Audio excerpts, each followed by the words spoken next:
दोस्तों नमस्कार, मैं हूं विनीता यादव और आप देख रहे न्यूज नशा आदत हर खबर की। खबर ये है कि 30 तारीख वो है जिसमें कई फैसले होने हैं, जिसका जिक्र काफी दिनों से हम लगातार कर रहे हैं। देखना ये होगा कि यहाँ पर किसके पास कितनी कंट्रोलिंग पावर आने वाली है और सत्ता में पावर का ही पूरा खेल है। किस तरह से कौन आगे के फैसले लेगा, नहीं लेगा। पिछले 5 साल में जितनी उठापटक हुई आरएसएस बीजेपी के बीच में, इस तारीख को ये तस्वीर साफ हो जाएगी।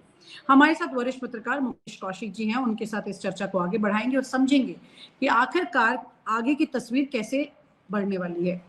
मुकेश जी, एक बड़ा सवाल यहाँ पे ये निकल के आ रहा है सामने कि अगर 30 तारीख को जो भी तस्वीर सामने आएगी, खासतौर से बीजेपी प्रेसिडेंट की पोजीशन को लेकर, तो उसी के हाथ में पूरी चाबी चली जाएगी। एक तरफ देवेंद्र फडणवीस और योगी आदित्यनाथ, ये तमाम वो चेहरे जो आने वाले वक्त में हिंदुत्व की भी बात कर रहे हैं और दूसरी तरफ बड़े फैसलों की तिगड़म में भी माहिर हो चुके हैं। आपको लग रहा है कि ये कहीं पर गुजराती लॉबी पर भारी पड़ सकते हैं? भारतीय जनता पार्टी का अगला अध्यक्ष कौन होगा, इसको लेकर जितने पत्रकारों के पास या पॉलिटिकल पंडितों के पास जितने भी अटकलें हो सकती थी वो खत्म हो चुकी हैं। पहले पता चला कि फरवरी ये में बात तो सच कह अध्यक्ष रहे हैं आप। बनेगा, फिर मार्च में बनेगा, पहले होली से पहले बन जाएगा, होली के तुरंत बाद बन जाएगा। आरएसएस की जो प्रतिनिधि सभा की 3 दिन की 3 बैठक चुनाव होगी निकल चुके हैं, उसके बाद भी नहीं हुआ। उसमें हो जाएगा। बिहार का चुनाव भी दिसंबर में आने वाला है, कहीं ऐसा ना हो कि वो कहे कि जब बिहार का चुनाव हो जाएगा तब बना देंगे। तो भारतीय जनता पार्टी इतनी अनिश्चय की स्थिति में मैंने कभी नहीं देखी जितनी इस बार दिखाई दी है। 6 महीने का जो कार्यकाल जून में बढ़ा था जेपी नड्डा का, वो कब का खत्म हो चुका है। अब तो इसकी टेक्निकलिटीज पर भी बात शुरू हो गई है कि क्या चुनाव आयोग इस बात को स्वीकार करेगा कि एक चुनाव अध्यक्ष जिसका कार्यकाल वो 3 साल तक मानते हैं, और इन्होंने भी उनको सूचना दी ही होगी कि हमारा अध्यक्ष का कार्यकाल इस समय तक है। हो सकता है कि पार्टी बीच बीच में अपना कम्युनिकेशन चुनाव आयोग को देती रही हो, जो हम लोगों को या उन्होंने बाहर बताना उचित ना समझा, और ये उनका किसी भी पार्टी का अपना मामला है कि वो किस तरह से आयोग के सामने देती है। लेकिन मैं इस पार्टी की भारी अनिश्चितता, भारी संशय, उसको लेकर हैरान हूं। और अगर ऐसा कांग्रेस ने किया होता तो मुझे लगता है कि भारतीय जनता पार्टी का टॉप ब्रास, मालवीय से लेकर उनके आईटी सेल से लेकर उनके सारे प्रवक्ता इतना शोर मचा दिए होते कि कांग्रेस ने अभी तक किसी को भी अध्यक्ष बना दिया होता। तो हालांकि कांग्रेस ने इस बात पर चुप्पी साधी हुई है कि उनका कहना है कि उनका अपना अंदरूनी मामला कभी भी हल कर लेंगे। भारतीय जनता पार्टी की क्या मुश्किलें हैं अगर हम इस पर बात करें तो ज्यादा सार्थक बहस होगी, क्योंकि ऐसी पार्टी जिसके बारे में कहा जाता है कि सिर्फ 2 ही लोग फैसला लेते हैं और वो जो फैसला लेना था उनको वो कभी कभी ले लेते, तो वो क्यों इतने संशय में है, इतने अनिश्चय में है, इतने डामाडोल क्यों है? इस पर हम बात करें तो ज्यादा अच्छा होगा।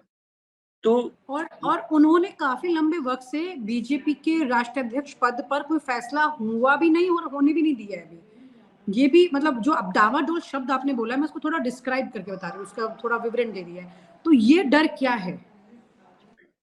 डर है, या हो सकता है कि 240 सीटें आने के बाद लोकसभा चुनाव में जो पार्टी ने तय किया था कि सब कुछ फ्रीज मोड में रहे, मंत्रालय फ्रीज मोड में रहे, मंत्री फ्रीज मोड में रहे, जिसको जो विभाग था वो वही मिलता रहे, एक कंटिन्यूटी दिखाने का जो प्रयास था, उसकी अगली कड़ी ये थी कि जेपी नड्डा ही रहे, वो अध्यक्ष बने रहे।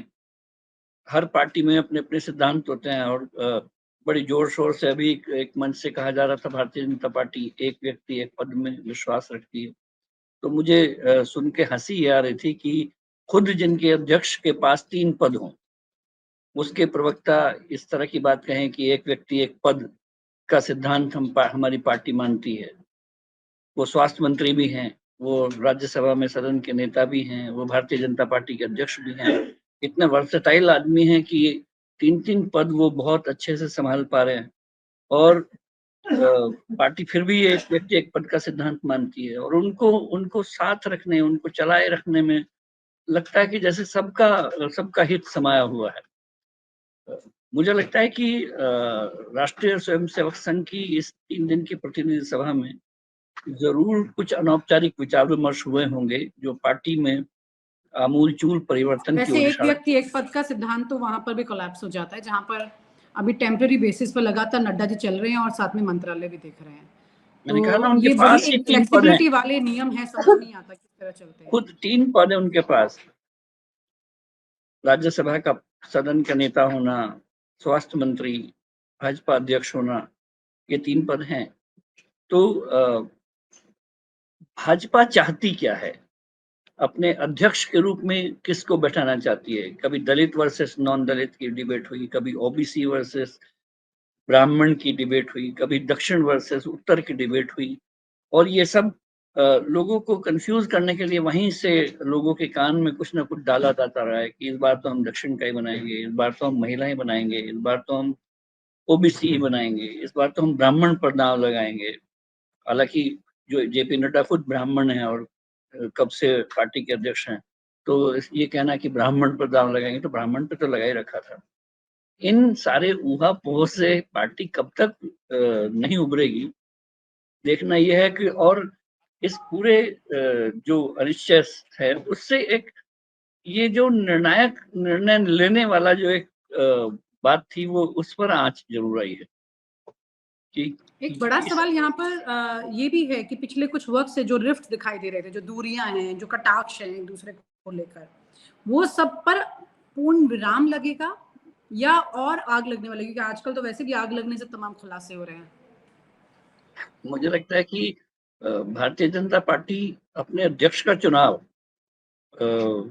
अगर नैरो एंगल से ना करे, नैरो एंगल जिसमें हम लोग ये जाति थे, ये ओबीसी, ये ब्राह्मण, ये, अगर इन एंगल को छोड़ के एक लीडर चुने अपने पार्टी जो पार्टी को लीड कर सके, जो लोगों को लगे कि अमित शाह और नरेंद्र मोदी के बाद अगर कोई है तो ये व्यक्ति है, जो एक निर्विवाद रूप से बीजेपी का राष्ट्रीय नेता था और उसको जो 3rd रैंक पर था वो उसको दिया गया है, और उसको उसको उसका ड्यू दिया गया। चर्चाएं तो ये भी चली कि देवेंद्र फडणवीस, चूंकि न सिर्फ ब्राह्मण चेहरा हैं बल्कि महाराष्ट्र से आते हैं, बल्कि वो उन्होंने जो जो संघ और महाराष्ट्र में जो हुआ था उसको बहुत अच्छे से डैमेज कंट्रोल किया। उन्होंने राष्ट्रीय स्वयंसेवक संघ को इतना एक्टिव किया कि वहां पर पार्टी ने 90% स्ट्राइक रेट से भी ज्यादा जीत हासिल की।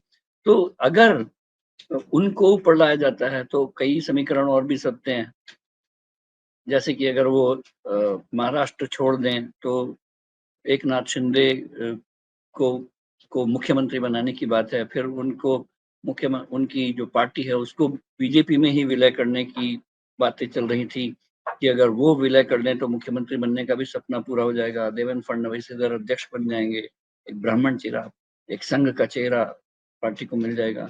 बहुत सारे परम्यूटेशन कॉम्बिनेशन, बहुत सारा ये भी कि साउथ से अगर हो गए और तो जिसको प्रहलाद जोशी। मुख्यमंत्री बनाया इतने विवाद के बाद, दो पार्टियों के साथ मतलब पूरी जिसे कहते हैं कि हेड टू हेड ले लिया उन्होंने, फिर उनको यहाँ पर लेके आने का मतलब ये है कि आपके पास चेहरों की कमी हो रही है या फिर आरएसएस कुछ एक या दो ही चेहरों पर विश्वास कर रही है, जैसे कि योगी आदित्यनाथ और देवेंद्र फडणवीस। ऐसा तो हो नहीं सकता, क्योंकि पुराने कई वरिष्ठ नेता हैं अभी फेरिस्त में जिनके आरएसएस के साथ बहुत अच्छे संबंध रहे हैं और जिन पर वो दाव खेलने में कभी चूकेगी नहीं। लेकिन सवाल ये है कि वो पुराने नेताओं के नाम पर मोदी और शाह कितने तैयार होते हैं। हाल मेरे ख्याल से मोदी शाह के तैयार और स्वीकार होने से ऊपर का हो गया है। उसमें पार्टी को देखना होगा कि 2029 में, 2034 में वो किस चेहरे की ब्रांडिंग करेगी, किस नेता के अंडर में चुनाव लड़ा जाएगा, किसको सेकंड इन कमान रखा जाएगा, कौन से प्रोडक्ट पर दांव लगाया जाएगा, क्योंकि 2024 का चुनाव था उसमें नरेंद्र मोदी की बहुत अच्छी ब्रांडिंग होने के बावजूद अगर वो सीटें घटा के लाए हैं तो इसका पूरा असर ये विधानसभा चुनाव में, भले ही हरियाणा में हो, हरियाणा में किस ढंग से चुनाव जीता गया, महाराष्ट्र में किस ढंग से चुनाव जीता गया, उसमें भले ही उसका श्रेय आप नरेंद्र मोदी की छवि को दें, लेकिन जाहिर तौर पर इन दोनों ही राज्यों में जो जीत हासिल हुई वो स्टेट लेवल के अपने एक समीकरण थे जिनका नतीजा था। उसका अर्थ कहीं से ये नहीं था कि नरेंद्र मोदी की जो ब्रांड जिसको धक्का लगा 2024 में, उसमें फिर से निखार आया है। ऐसे में संघ को ही नहीं, भारतीय जनता पार्टी को भी ये इक्वेशन देखने हैं नए अध्यक्ष के रूप में कि वो किस नेता को आगे बढ़ाएंगे। क्या सेकंड इन कमांड के रूप में अमित शाह या फिर योगी आदित्यनाथ या देवेंद्र फडणवीस या हेमंत बिश्व शर्मा या एक पूरी जो ब्रिगेड खड़ी हुई है उसको किस हद तक ऊपर लाया जाएगा, या फिर लगातार हम ये कहेंगे कि जब तक मोदी हैं तब तक हम उनको आगे बढ़ाते रहेंगे। कुछ तो फैसले इस पार्टी को लेने ही होंगे। इस वजह से शायद ऊहापोह ज्यादा है और ऐसे में उनको ये लगता है कि एक आखिरी फैसला ऐसे किया जाए कि बाद में सोच विचार की गुंजाइश ना हो। और अगर इसका उलट होता है, यानी कि नरेंद्र मोदी और अमित शाह के जो अंतर्गत जो भी स्वीकार्यता के लोग हैं, तो नया अध्यक्ष एक सिंबॉलिक बनेगा और सिंबॉलिक का मतलब होगा कि वो दक्षिण से है, वो ओबीसी है या वो एक महिला है। इस तरह के सिंबल अपनाए जाएंगे। जैसे हमारे देश में राष्ट्रपति का पद एक बहुत ऊंचा पद है, लेकिन वो कार्यपालिका पक्का पद नहीं है, वो एक सिंबल है। ऐसे ही पार्टी अपनी रैंक में क्या सिंबलिज्म या संकेत के जरिए बात करेगी। 2029 में महिलाओं को 1/3 सीटें आरक्षित करनी होंगी। ऐसे में अगर पार्टी महिला अध्यक्ष पर दांव लगाती है तो हो सकता है कि उसको फायदा हो और एक उनको अध्यक्ष भी ऐसा मिल जाएगा जो हमेशा उनके साथ में रहेगा। ऐसे में मुझे लगता है कि बहुत बड़ा दांव वो महिला अध्यक्ष पर भी लगा सकते हैं। हाँ, महिला कार्ड क्योंकि परसेंटेज बढ़ गया है वोटर का उसमें। और अगर महिला तो के साथ कोई दलित महिला हो, कोई जाटव महिला हो, कोई उत्तर भारत की महिला हो, तो जीरो इन करके आप देखिए। आप भी एक अच्छी जर्नलिस्ट हैं, तो अगर आप जीरो इन करके देखेंगे तो कुछ नाम सामने आ जाएंगे। क्योंकि मायावती ने अपनी पार्टी को समेटना शुरू किया है और वो एक बहुत बड़ा वैक्यूम है और वैक्यूम खाली किया हुआ एक जाटव नेता का होगा। और ऐसे में कोई भारतीय बिल्कुल, जनता क्योंकि पार्टी अंबेडकर उत्तर पर प्रदेश जब स्टेटमेंट दिया था अमित शाह ने पार्लियामेंट में, उसके बाद वो ऐसे गिरे थे कि जवाब देने को नहीं बन रहा था, तो वो उस सेगमेंट को नाराज करके तो कतई नहीं चलना चाहते हैं। हाँ, उत्तर प्रदेश की किसी जाटव महिला भाजपा नेता को अगर सामने रखा तो बहुत बड़ा दांव पार्टी का होगा। और ये दाव किसकी तरफ से खेला जा सकता है, ये एक अहम सवाल है। मतलब अब तो दो जो चीज़ें हैं यहाँ पर, इसमें आरएसएस और बीजेपी जो आपस में एक पावर को कंट्रोल करने के बाद, जैसा मैंने शुरू में कहा था कि जो भी चेहरा होगा वो किसी एक का चेहरा होगा, किसी एक के कंट्रोलिंग पावर का होगा। म्यूचुअल पर अगर हुआ भी तो भी कुछ टाइम के बाद उसे एक तरफ होना ही पड़ेगा। वो दो नाव में अगर पाँव रख के चलेगा वो चेहरा, तो उसके लिए बहुत मुश्किलें आने वाली हैं आने वाले वक्त में। दरअसल मुझे लगता है कि भारतीय जनता पार्टी कोई तीसरा ध्रुव तैयार करने के हक में इस समय नहीं है।